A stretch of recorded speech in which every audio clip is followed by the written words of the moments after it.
নর্তকী হাজারো মানুষের, হাজারো যুবকের চরিত্র নষ্ট করে আখিরাত বরবাদ করে তুই সুখ পাইবি, এটা কেমনে সম্ভব? তুই কেমনে সম্ভব? কথা বোঝেন নাই? তুই নাফরমান কেমনে সুখ পাইবি? তুই তো হাজারো যুবকের সুখ নষ্ট করছ, ঠিক কি না বলে?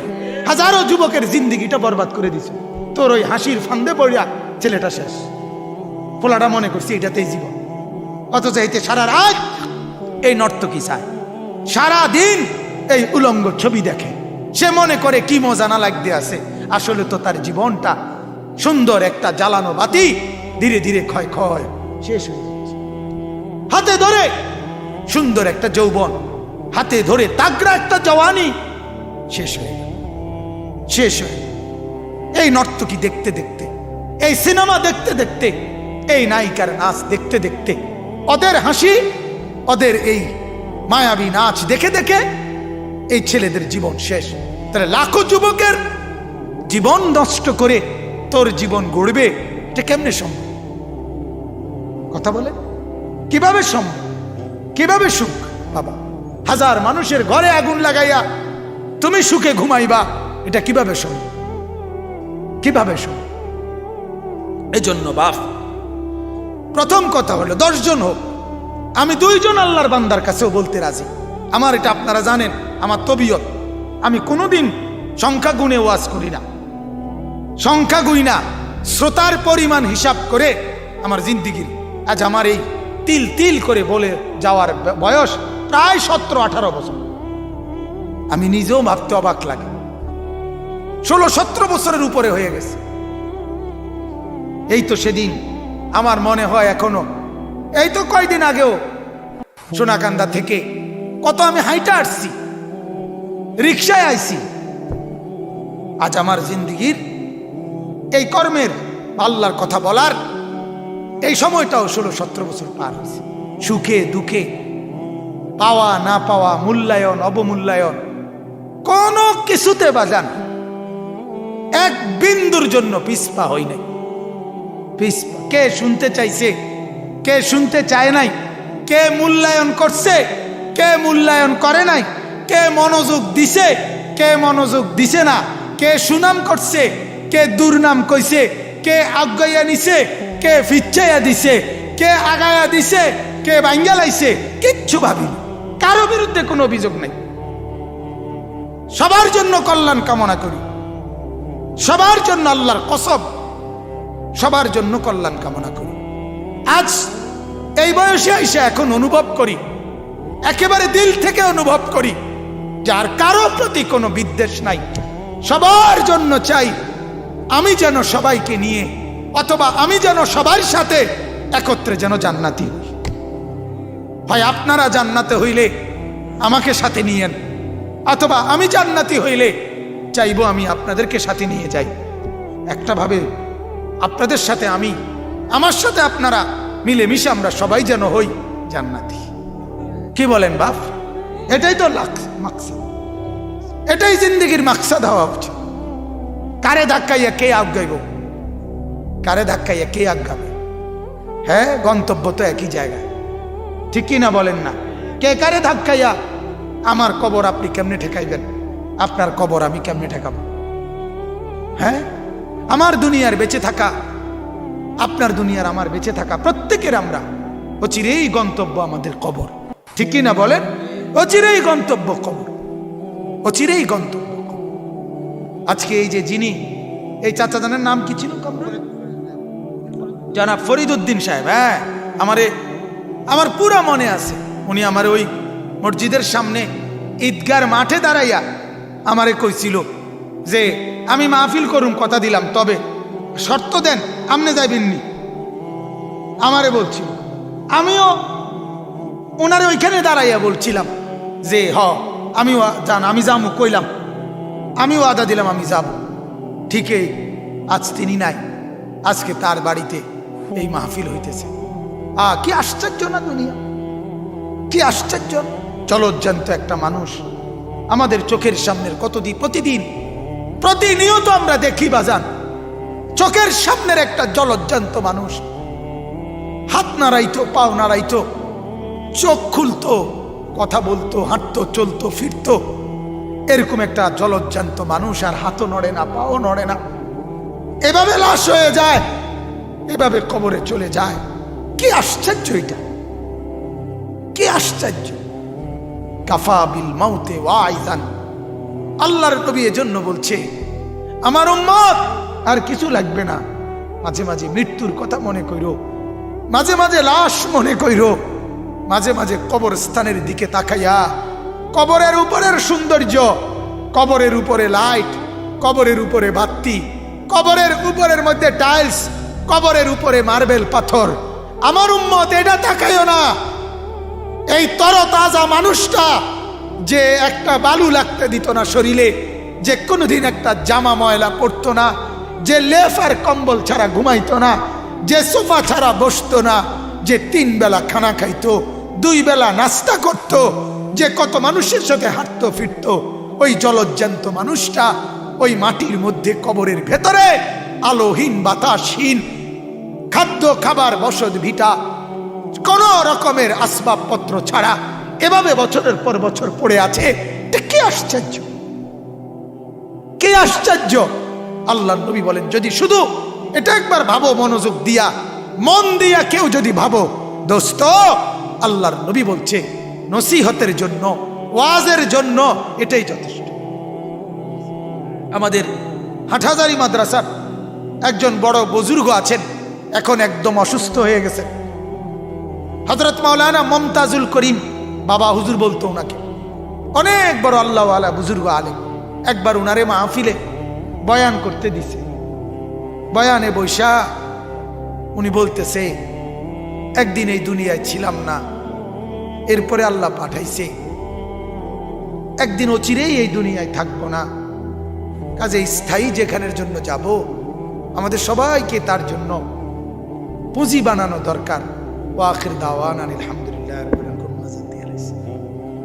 বুঝেন নাই কথা শেষ? এটাই ওয়াজ, একত্রে কইছে কথা, আর পুরা মজমা শিক্ষেরে কাঁদছে যে হাই কি কইল, কি কইল, একদিন ছিলাম না, আসলাম, আল্লাহ পাঠাইছেন, অচিরেই একদিন থাকবো না, অতএব যেখানে চিরস্থায়ী থাকবো তার জন্য পুঁজি বানানো দরকার। আখির দাওয়ানা শেষ ওয়াজ। এটাই তো যথেষ্ট, এটাই তো যথেষ্ট।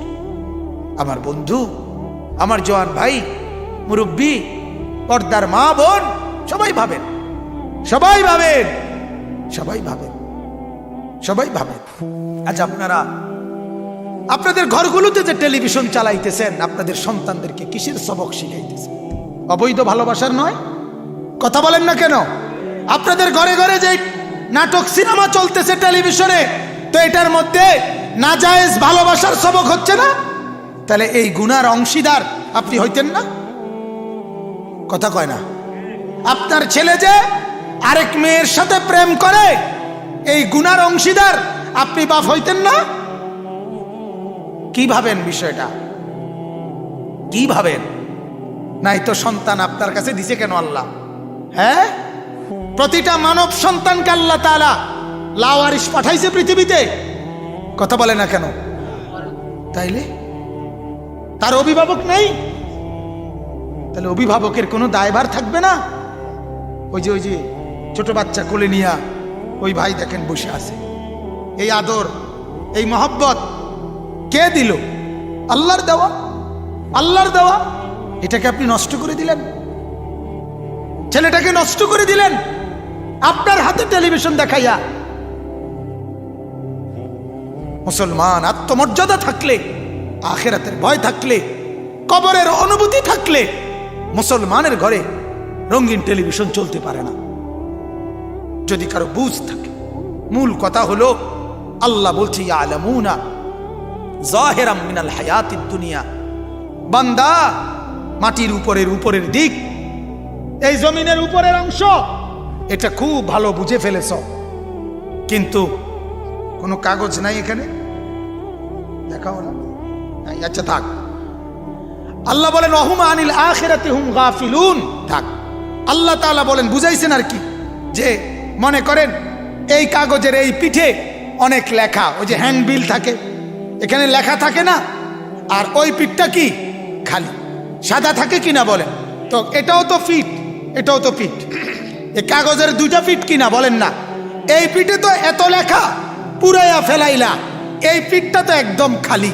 তো আল্লাহ তাআলা বলে, বান্দা, জমিনের উপরের এই পিঠটা, এইটারে তো খাট দিয়া, সোফা দিয়া, পালং দিয়া, বিল্ডিং দিয়া, দালান দিয়া, ফার্নিচার দিয়া এত সুন্দর এই পিঠটা তো সাজাইলা, কিন্তু তুমি কি জানো না জমিনের ওইদিকে তো আরেকটা পিঠ আছে, ওইটার নাম কবর, ওইটাকে একদম খালি রাখলা।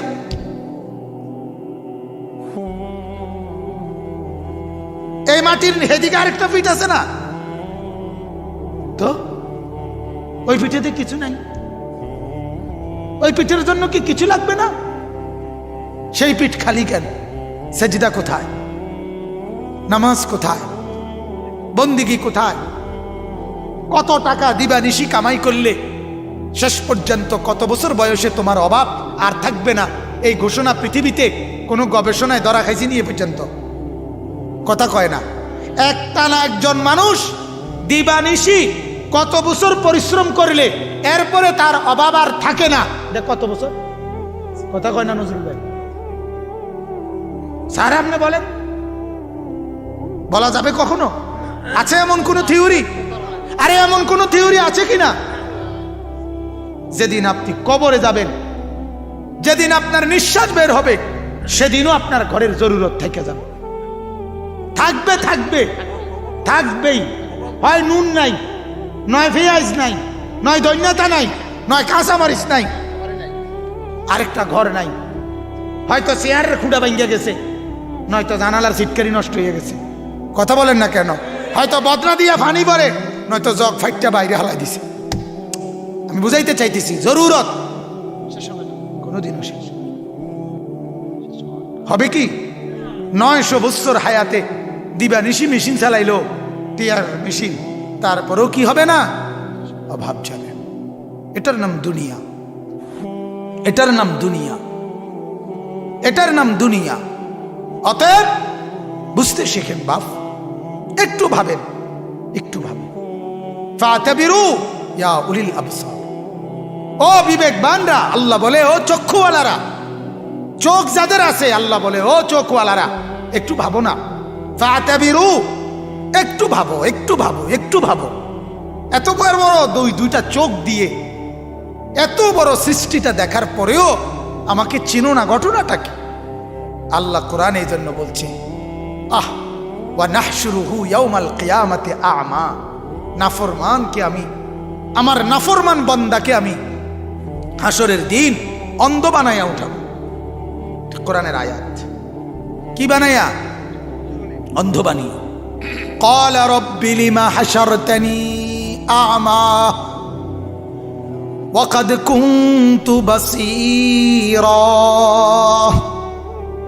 নাফরমান হাসরের ময়দানে আল্লাহকে বলবে, আল্লাহ আপনি আমাকে কেন অন্ধ বানাইলেন? ওয়া ক্বাদ কুনতু বাসীরা, আমি তো দুনিয়ায় সব দেখতাম, আমার তো পুরাই মনে আছে। আল্লাহ আমি তো চোখওয়ালা ছিলাম, আমি তো অন্ধ ছিলাম না। আজ আমি হাসরের ময়দানে দাঁড়িয়ে কেন দেখছি না কিছুই? রব্বুল আলামিন তখন বলবেন, কাযালিকা আতাতকা আয়াতুনা। আহ, আল্লাহ বলবেন, বান্দা যতদিন দুনিয়াতে চোখওয়ালা ছিলা, ততদিন নিয়মিত আমি মাওলার অগণিত আয়াত, আমার কুদরতের নিদর্শন, আমি মাওলার নিদর্শন, আমি মাওলা তোমার চোখের সামনে পাঠাইছিলাম। বার বার বার বার বার বার বার বার ফানাসিতাহা, তুমি সব ভুলে গেছো, ভুলে গেছো, সব ভুলে গেছো। একটা ছোট্ট মিস কলের আওয়াজ তোমার মোবাইলে পকেটের ভিতরে, ওইটাও তুমি টের পাইছো। তুমি খুইলা দেখছো কে মিস কল দিল, তারে তুমি রিটার্ন কল ফিরাইলা। আমার আল্লাহ বলে, এত বড় মসজিদের মিনারা থেকে 6টা মাইকের হরন দিয়া আমি মাওলা তোমারে ডাকছিলাম, কিন্তু তোমার সেই আওয়াজটা আমার এত বড় মসজিদের মাইকের আজানের আওয়াজ তোমার কানে একটাবারও ঢুকলো না।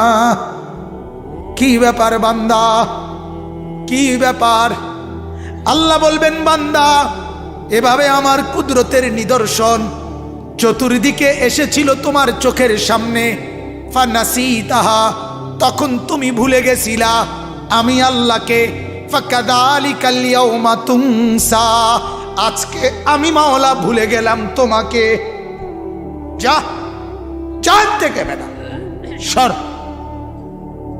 এখন আর আমারে ডাকিস না, যা বেঈমান, ভুলে গেলাম আমি তোকে। ফাকাযালিকাল ইয়াউমা তুনসা, আজ তোর আব্বারে ডাক, আজ তোর নেতারে ডাক, আজ তোর অসভ্য বন্ধুরে। যুবক, তুই তোর এই বন্ধুর নাম দিলে কেনিস, যেটির লগে দাঁড়াইয়া খাড়াইয়া মতোস, ওদের নাম সাথে রাখিস। যেগুলারে লইয়া নর্তকী দেখোস, উলঙ্গ ছবি দেখোস, ওটির নাম রাখিস লগে, ওরারে ডাকিস। ওই নর্তকীর নাম মনে রাখিস, যার পিছনে পইরা জীবন নষ্ট করছ। ওই অসভ্য জানোয়ার মেয়ের নাম মনে রাখিস, ওরে ডাকিস হাসরের ময়দানে। তোমারে তো দুনিয়ায় বহুবার কইছি আই লাভ ইউ, আইও নাই, এখন আইও, এখন ফেরেশতার হাত থেকে আমাকে একটু রহম করো, বাঁচাও।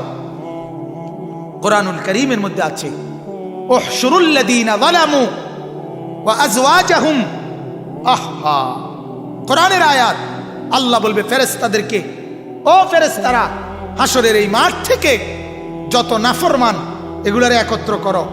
ওয়া আজওয়াজাহুম, এদেরকে নাফরমানির কাজে সহযোগিতা করছে যতজন, এই গুনার কাজে এগরো একত্র করো। ওয়ামা কানু ইয়াবুদুন মিন দুনিল্লাহ, আমি আল্লাহকে বাদ দিয়া যে যার গোলামি করছে তারও একত্র করো, তিনও সিটারে একত্র করো। ফেরেশতারে বলবেন, পাপীকে আন, পাপীর সহযোগীরে আন, পাপী যার গোলামি করত তারেও একত্র করো। ফাহদুহুম ইলা সিরাতিল জাহিম, এরপরে তিন গ্রুপকে একত্র করে জাহান্নামের রাস্তা দেখায় দেয়। জাহান্নামের রাস্তা বেরিয়ে গেছে, দাড়ি কাটতেন, হ্যাঁ কাটেন, সুবিধা কি? এবারে লইয়ে যাইয়েন, কইয়া রাখেন, কইয়া রাখেন এবারে রে শূন্য, তুমি কিন্তু লগে থাকো। জাহান্নামে আমরা দুজন এক লগে ফিডা খামো। হ্যাঁ, কইয়া রাখেন এবারে রে, একের কাগজ কলম 350 টাকার স্টাম্প সই লইয়া লইয়া, 350 টাকার, এতে কম না। 350 টাকার স্টাম্পে ওই নাফরমান মহিলার সঙ্গী, যার খুশির জন্য টেলিভিশন চালাইছেন, যার খুশির জন্য বেপর্দা বিবিকে ছেড়ে দিছেন, বেপর্দা মাইয়ারে ছেড়ে দিছেন, বেপর্দা বেহায়া বেনামাজি ছেলেরে ঘরে পালতেছেন, একটা কথা বলেন না, সেজদা করে না, ফজর পড়ে না, নামাজ পড়ে না, তারে কইয়া রাখেন দু বাপ ডিজে উড়ায়, তার সুতানা সারে, কি সারে না, নাটাই সারে না। নিয়ম হলো নাটাই কি করে না, ছাড়েন, কি সারে, সুতা যত দূর হয়ে যাক, গুড্ডি মিয়া যত দূরে চলে যাক, এবারটা যদি ভাবে আমারে মনে সারে দিছে নাকি, না, ছেলেটা বলে না দোস্ত, তোমার সুতা ছাড়ছি, কি সারি নাই, নাটাই সারি নাই, নাটাই আমার হাতে। এরপরে এরপরে পুরাদে ছাইরা দেয় নাই।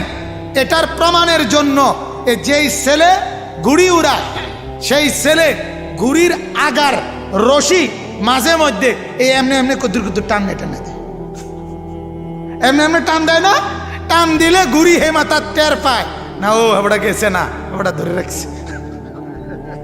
কথা কয় না, ঠিক কিনা বলেন না?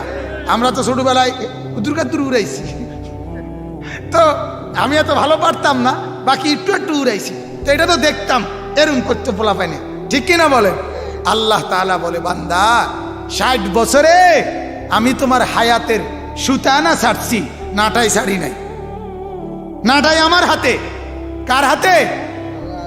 তোমার জীবনের নাটাই আমার হাতে।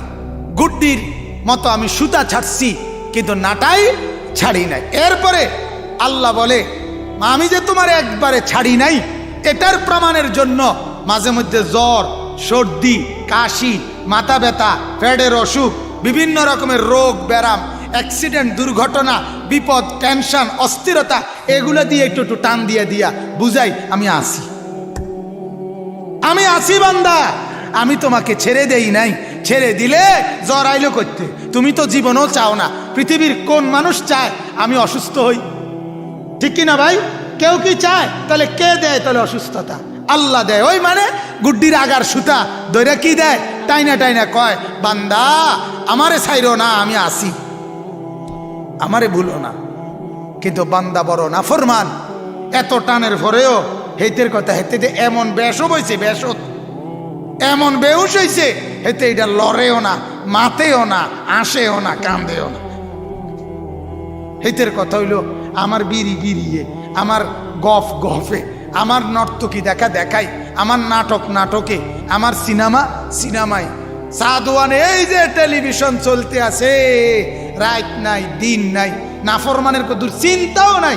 যার কিতারে বাবুরে, এটার কি কোনো কত জিরান্তিও নাই, বিশ্রামও নাই? বলেন নাউজুবিল্লাহ। যাই হোক, এবার আমি আমার কথার শেষ এদিকে নিয়ে আসি। এটা বললে আমার কথাটা আমি বুঝাইতে চাইছিলাম, মূলত আসলে এই কথাটা বুঝাইতে চাই, আল্লাহ এবং তার রসুলের অনুমোদন নাই যেই মহব্বতের মধ্যে, সেই মহব্বত না, সেটা হলো আল্লাহ তাআলার নাফরমানি, ওইটা কবিরা গুনাহ। ঠিক কিনা বলে? আচ্ছা, দ্বিতীয় কথা হলো যেটা এই আয়াতের সাথে সম্পৃক্ত ছিল, আল্লাহ এবং তার রসুলের সাথে পক্ষ থেকে অনুমোদিত মহব্বত আছে। আল্লাহ কোরআনে বলছে 8টা। আল্লাহ এবং তার রসুল ছাড়াও 8টা জিনিস আছে যেখানে আল্লাহ এবং তার রসুল কর্তৃক ভালোবাসা, মহব্বত অনুমোদিত। কি অনুমোদন আছে? 1 নাম্বার আবা উকুম, বাবা দাদা, মা বাপ এরা। 2, আল্লাহ তাআলা বলছে আবনা উকুম, সন্তানাদি। 3, ইখওয়ান উকুম, ভাই বেরাদর। 4, আজওয়াজ উকুম, স্বামী স্ত্রী স্ত্রী। 5, আশিরাত উকুম, আত্মীয় স্বজন। 6, আমওয়ালুন ইকতারাফতুমুহা, তোমার জমাকৃত টাকা পয়সা। 7, তিজারাতুন তাখশাউনা কাসাদাহা, কোরআনের আয়াত কিন্তু এটা আমি শুধু ভাঙ্গা ভাঙ্গা কইতেছি। তোমার উপার্জনের ব্যবসা বা উপার্জনের মাধ্যম, যেটা দিয়ে তুমি রোজগার করো, ওটার প্রতি তোমার ভালোবাসা। যেমন নিজের রিক্সা, সিএনজি, অটো, দোকান, ক্ষেত, চাকরি, যেটাই হোক, যেটা দিয়ে তোমার কি আসে? রোজগার আসে, ওইটা। 8 নাম্বার মাসাকিনু তারদাউনাহা, তোমার পছন্দের সাজানো বসত ভিটা। এই বাড়ি তুমি কষ্ট করে মাটি ফেলাইছো, তুমি ওয়াল দিছো, তুমি একটা ঘর করছো, এই যে বসত ভিটা যেটা তুমি বানাইছো, আল্লাহ বলে এই 8টা জিনিসের ভালোবাসা আমি আল্লাহর পক্ষ থেকে অনুমোদিত একটা শর্তে। সেই শর্তটা হইল এই 8টার উপরে 3টা জিনিসের ভালোবাসা থাকতে হবে। কয়টার উপরে? 8টার উপরে। মা বাবা, সন্তানাদি, ভাই বেরাদর, স্ত্রী, আত্মীয় স্বজন, জমানো টাকা, ব্যবসা বা উপার্জনের মাধ্যম, নিজের বসত ভিটা। আল্লাহ বলেন এই 8টার উপরে, 8টার মহব্বত, 8টার প্রতি আগ্রহ, এই 8 জিনিসের আন্তরিকতা আমি আল্লাহ তাক নিষেধ করি না। তবে শর্ত হইল আমি আল্লাহ বলছি এর উপরে 3টা জিনিস উপরে থাকতে হবে। 1 নাম্বার আল্লাহর ভালোবাসা, 2 নাম্বার আমার বন্ধু রাসূলুল্লাহ সাল্লাল্লাহু আলাইহি সাল্লামের ভালোবাসা, 3 নাম্বার আমার রাস্তায় জান চাইলে দিতে রাজি, মাল চাইলে দিতে রাজি, এই ভালোবাসা। আহাব্বা ইলাইকুম মিনাল্লাহি ওয়া রাসূলিহি ওয়া জিহাদিন ফি সাবিলিহি।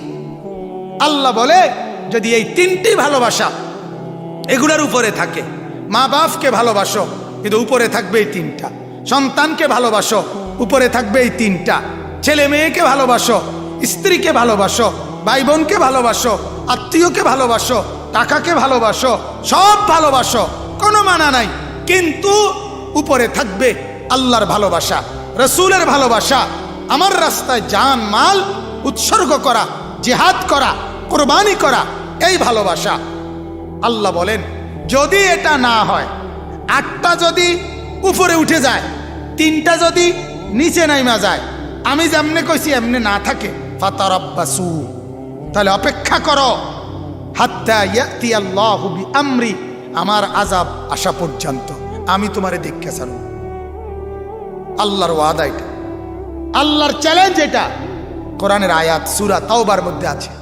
আল্লাহ বলে তাইলে কিন্তু বুঝা রাখো, তুমি কিন্তু তেসরামিডা আমার লগে করছো, তো মনে রাখো আমি কেডা চিন্তা রাখো, অপেক্ষা করো, অপেক্ষা করো, আমি বুঝলো স্যার,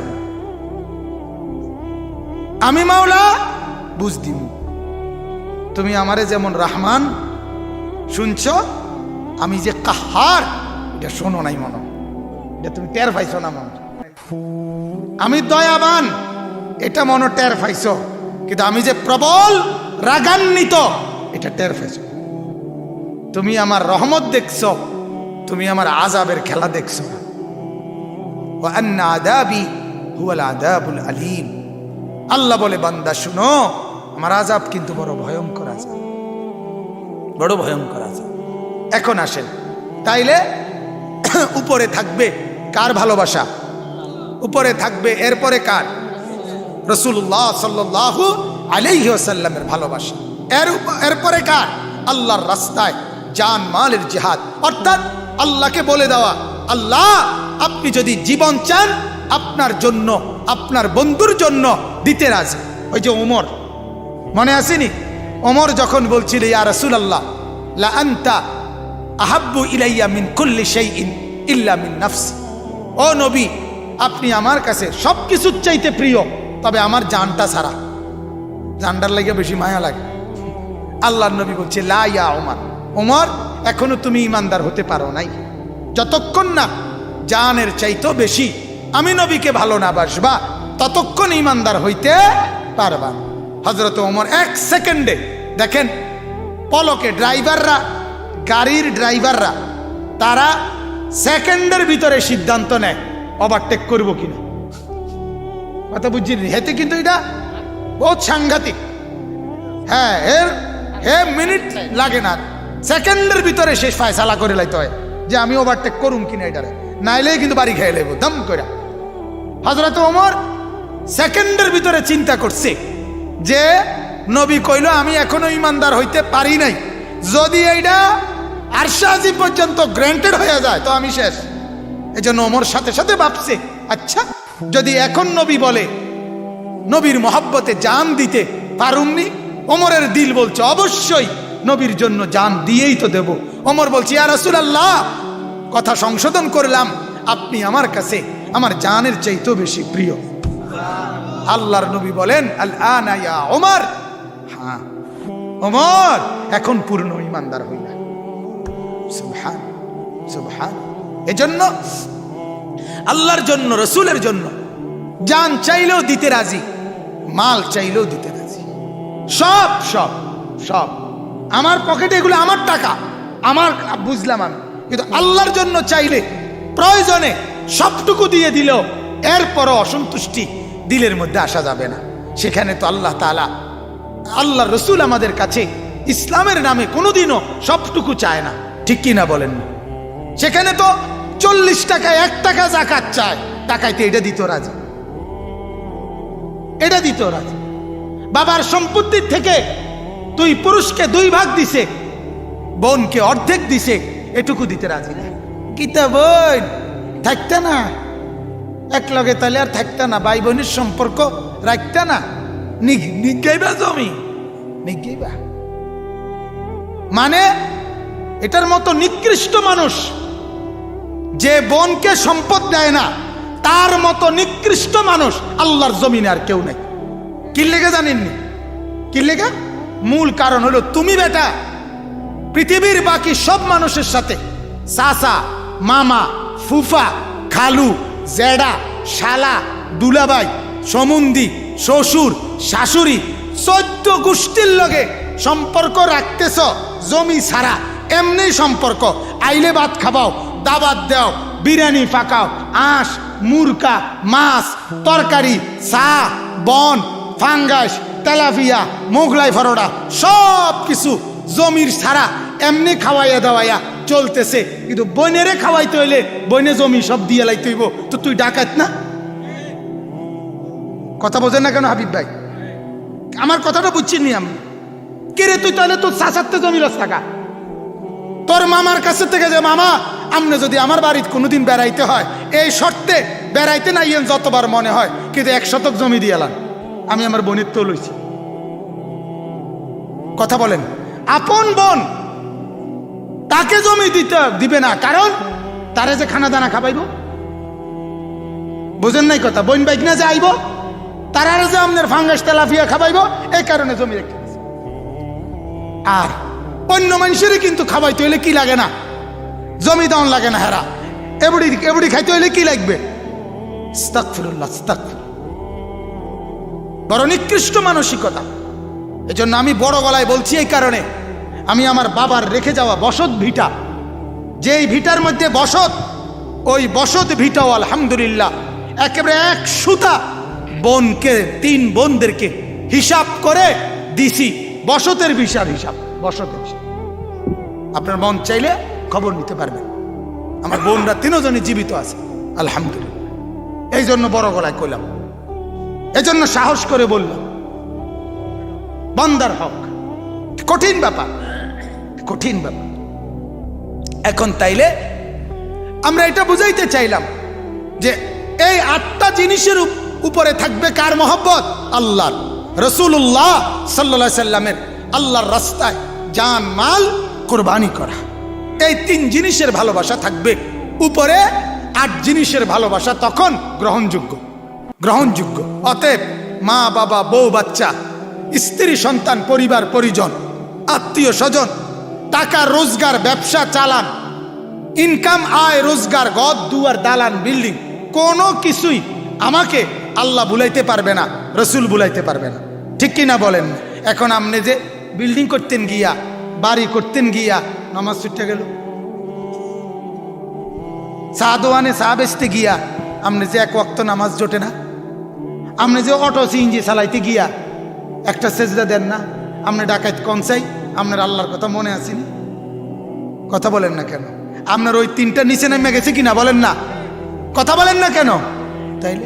তাইলে আপনি বলেন, আপনার এত বড় ঘরের মধ্যে এত খাট, এত পালং, এত সোফা, এত আলমারি, এত 4 কাপ নুনের বাড়ি, এত কাছের ফ্ল্যাট, আপনার এত বড় ঘরের মধ্যে একটা দস্তরখান নাই কেন?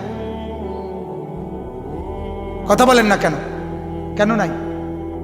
আপনার এত বড় ঘরের মধ্যে আপনার বাথরুমে আপনার জিফুত যতজন, নিজে যতজন, এতটি বেরস, এতটি টুথপেস্ট, ফেস ওয়াশ, এরপরে শ্যাম্পু, এতটি পাওয়া যাইতে আছে, দেখা যায় একটা মেসওয়াক নাই কেন? তো বাদ দিলেন কাঠটা। কথা বলেন না কেন? রাসূলুল্লাহটা বাদ দিলেন না, আপনি বাদ দিলেন কাঠটা, নবীর সুন্নতটাকে তো বাদ দিলেন, বাদ দিলেন তো আল্লাহর বন্দিগিটা। হ্যাঁ মাশাআল্লাহ, আল্লাহ আপনারে কবুল করেন। তো বুঝাইতে চাইলাম, বাদ দিলেন কারে? আপনি কারে বাদ দিলেন বলেন? আহা, অথচ আপনার চাকরি, আপনার ব্যবসা, আপনার দোকান, আপনার গাড়ি ঘোড়া, যানবাহন, কোনো কিছু, আপনার নাস্তা, আপনার দুপুরের খানা, আপনার রাতের খানা, আপনার পেশাব পায়খানা, মোবাইল রিসিভ করা, শ্বশুর বাড়ির যাওয়া, বেড়াইতে যাওয়া, বন্ধুরে মোগলাই ফরোডা খানা, এরপরে দিয়া রেস্ট করা, কোনো কিছুর থেকে আপনাকে বিরত রাখে না, শুধু সেজদার থেকে বিরত রাখে, নামাজ থেকে বিরত রাখে। তাহলে ধরলেন, রাখলেন, সবাইকে ঠিক রাখলেন, শুধু নারাজ করলেন আল্লাহকে। কেন? কেন আল্লাহর সাথে রাগ করলেন? কেন আল্লাহর সাথে দুশ্মনী? কেন আল্লাহর সাথে দুশ্মনী? কেন? একজন বন্ধুরে একটা মোগলাই আর চা, 1 কাপ চা খাওয়াইয়া, একটা মোগলাই, 1 কাপ চা, 1 খিলি ফান খাওয়াইয়া মোট বিল দিলেন 70 টাকা। আল্লাহর ঘর, মসজিদের জন্য, মাদ্রাসার জন্য, কোনো অসহায় চাওয়ার পরে তারে বলে দিলেন মাফ করো, 5টা টাকা জুটলো না, কারণটা কি? কথা বলেন না কেন? কারণটা কি? 70 টাকা যারে খাবাইলেন, এইতে খানাটা শেষ হবার লগে কয় বিড়িটা আঙ্গাইতেছে, ঠিক কি না? বিড়ি আসেনি, বেটা বিড়িও নাই তোরতে বেটা, অত তুই এই মাত্র মোগলাই খেলি, স্বীকার করলি না? মানে এই যে বিড়িটা নাইকা, এই কারণে মোগলাইও মারি, অকৃতজ্ঞ। নজরুল ভাই সুন্দর সহযোগিতা করছে, বলেন আলহামদুলিল্লাহ। অকৃতজ্ঞ তুই, তাইলে আপনি ভাবেন তো কারে খাওয়াইলেন? একজন তাকে একটাবার জিজ্ঞাসা করছেন, দোস্ত তোরে 70 টাকা খাওয়াইলাম, অথচ তুই তো একটা সেজদা করলি না, তোর কপালে তো একটা নামাজের সেজদা নাই, তোরে খাওয়াই আমার কি লাভ হইল?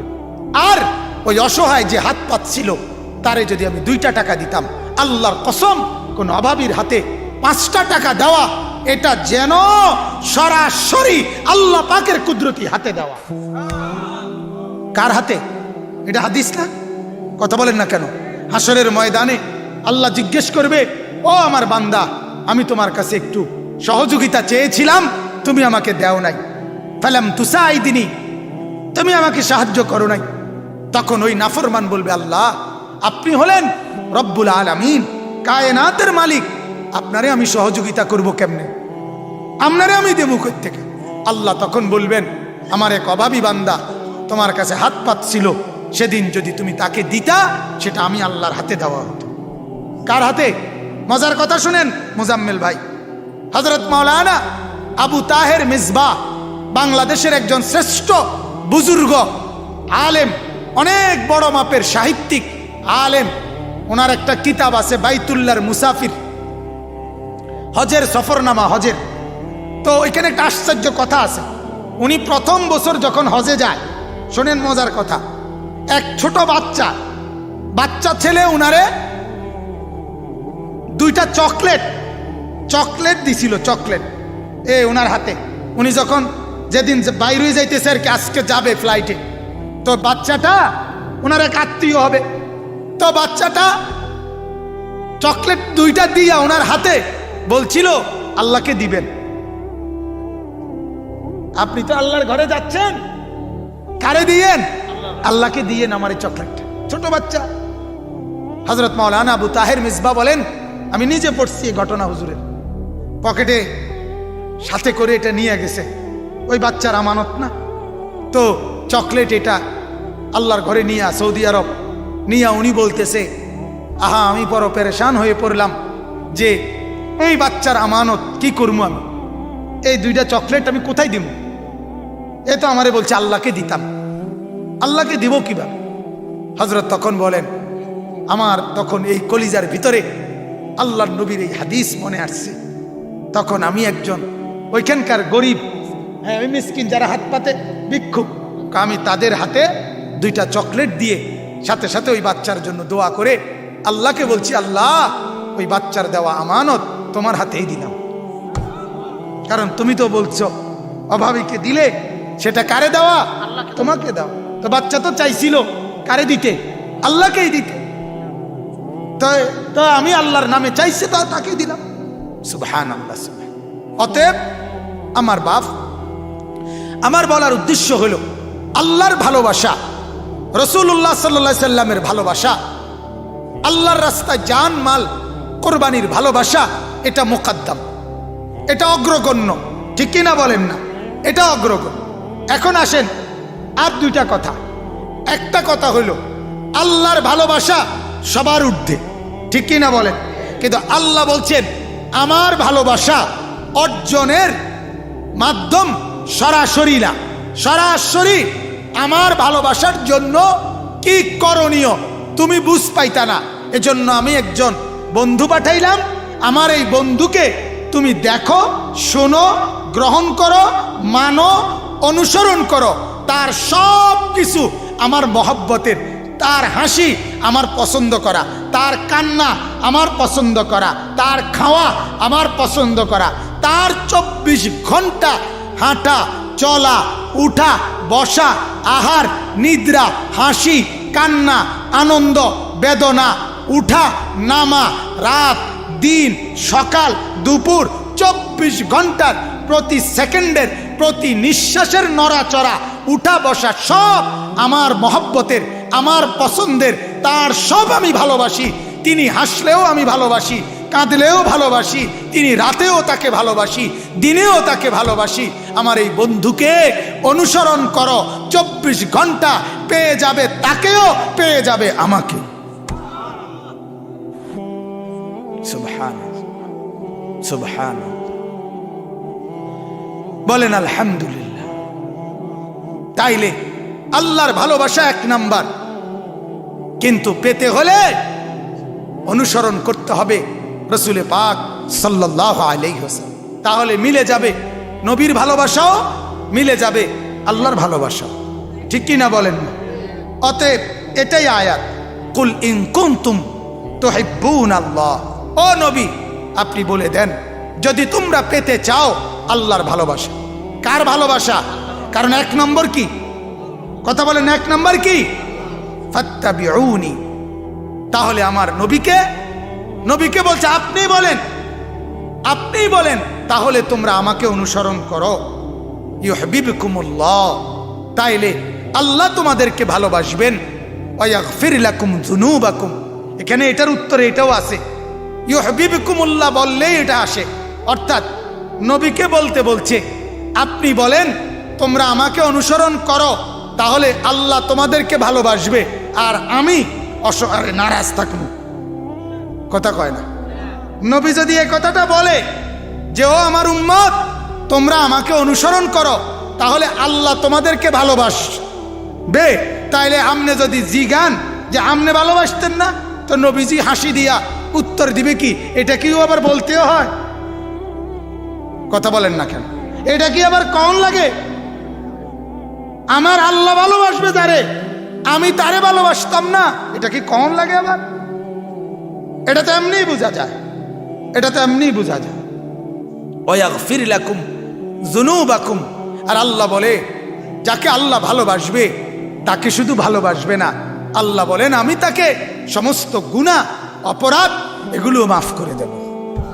আল্লাহু গফুরুর রহিম। আল্লাহ বলেন আমি মাফ করতেই ভালোবাসি, দয়া করতেই ভালোবাসি, কারণ আমি গফুর, কারণ আমি রহিম, আমি ক্ষমাশীল, আমি দয়ালু। বলেন আলহামদুলিল্লাহ। এরপরে দেখেন আবার বলছে আল্লাহ, কুল, নবী আবার কোন, আবার কোন, এই কথাটাই আমার গুরুত্বপূর্ণ।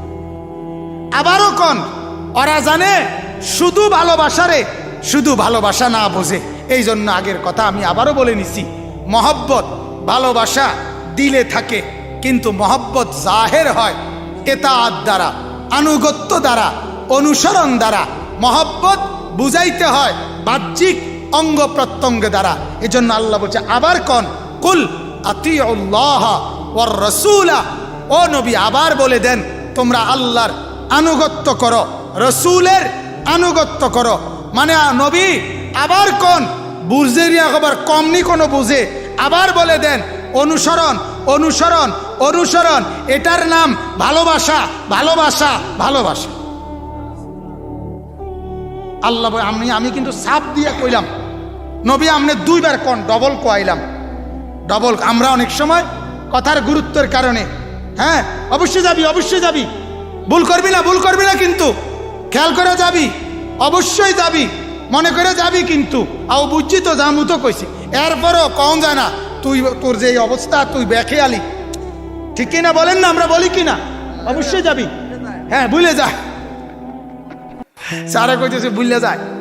তো আল্লাহ তাআলা বলেন আবার নবী কে একবার বলছে, বলেন ভালোবাসতে চাও আল্লাহকে, আমি নবীকে অনুসরণ করো। তো আল্লাহর নবী যেন বলছে আল্লাহ কইছি, আল্লাহ কো না, আবার কো, আবার কো, কুল আতিউল্লাহ ওয়ার রাসূল।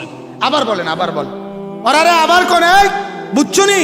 আল্লাহর আনুগত্য, রসুলের আনুগত্য, আনুগত্যের মধ্যে ভালোবাসা, ভালোবাসার মধ্যে আনুগত্য, একেবারে এ পিঠ আর ও পিঠ। এটা যেমন এটা থাকতে হইলে এটা লাগবে, এটা থাকতে হইলে এটা লাগবে। কাগজের যেমন এই ফিট আর ওই ফিট, এটা আলগা 2টা পিঠ না, কাগজের এই ফিট মানেই কাগজের হেই ফিট, কাগজের হেই ফিট মানেই কাগজের এই ফিট। ঠিক কি না বলেন না? আল্লাহর রসুলের, আল্লাহ এবং তার রসুলের মহব্বত মানেই হলো অনুসরণ, অনুসরণ মানেই হলো মহব্বত। একদম লাগালাগি, একদম অঙ্গাঙ্গিভাবে জড়িত। ভালোবাসা আছে, অনুসরণ নাই, ভালোবাসাও নাই। কথা বলেন না কেন? ভালোবাসা আছে, অনুসরণ নাই। মূলত কি নাই? ভালোবাসাও নাই। অনুসরণ আছে, অটোমেটিক প্রমাণ করে ভালোবাসাও আছে। কারণ ওই যে ভালোবাসা দিলের বিষয়, এটা প্রকাশ পায় বাহ্যিক অঙ্গ দিয়ে, আর বাহ্যিক অঙ্গ দিয়ে যেটা করে এটার নামই অনুসরণ। এটার নামে কি বলেন না? অনুসরণ। অতএব মহব্বত আর অনুসরণ একই কাগজের এপিট ওপিট। মহব্বত আর অনুসরণ একই পয়সার এপিট আর ওপিট। ঠিক কি না বলে? পয়সার এ ফিট আছে মানে হে ফিটও আছে, নাহলে এ ফিট হইব কেমনে? কাগজের এই ফিট মানে হে ফিটও আছে, মাটির এই পিঠ মানে ওই পিঠও আছে। ঠিক অনুসরণ মানেই ভালোবাসা, ভালোবাসা মানেই অনুসরণ। আলাদা করলে হবে না, আলাদা করলে হবে না। আমরা ভালোবাসি, আমরা অনুসরণ করি।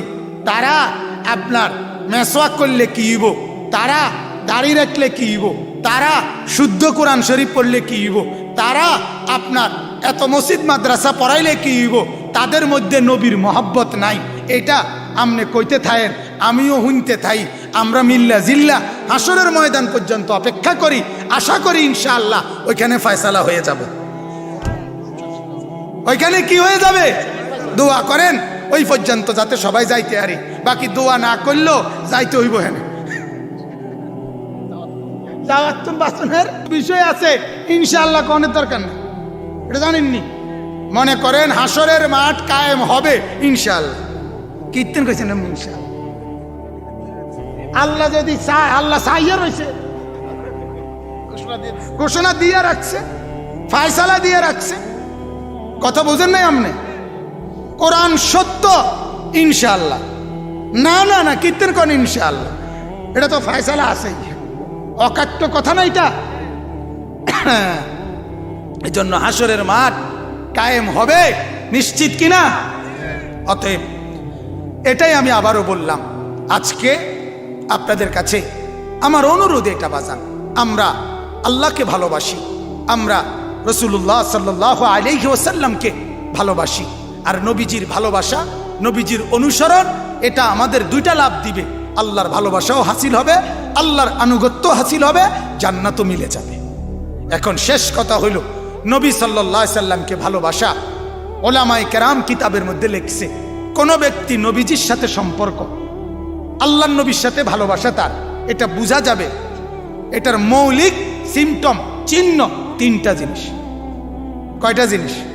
নবীর সাথে আপনার সম্পর্ক আছে কিনা এটার প্রমাণ হবে কয় জিনিসে? আবার বলেন, এক, জবানে যার বেশি বেশি দুরুদ। এক, কি কোন? দুই, কলিজায় যার বেশি বেশি মহব্বত। কোন? দুই। তিন, অঙ্গ প্রত্যঙ্গে যার বেশি বেশি অনুসরণ, সুন্নত। জীবনে যার বেশি সুন্নত, কলিজায় যার বেশি মহব্বত, জবানে যার বেশি দুরুদ, সে আল্লাহর রাসূল সাল্লাল্লাহু আলাইহি সাল্লামের সাথে তার সম্পর্ক গভীর, তার দেখা নবীজির সাথেই হবে, তার হাসর নবীজির সাথেই হবে, তার জান্নাত নবীজির সাথেই।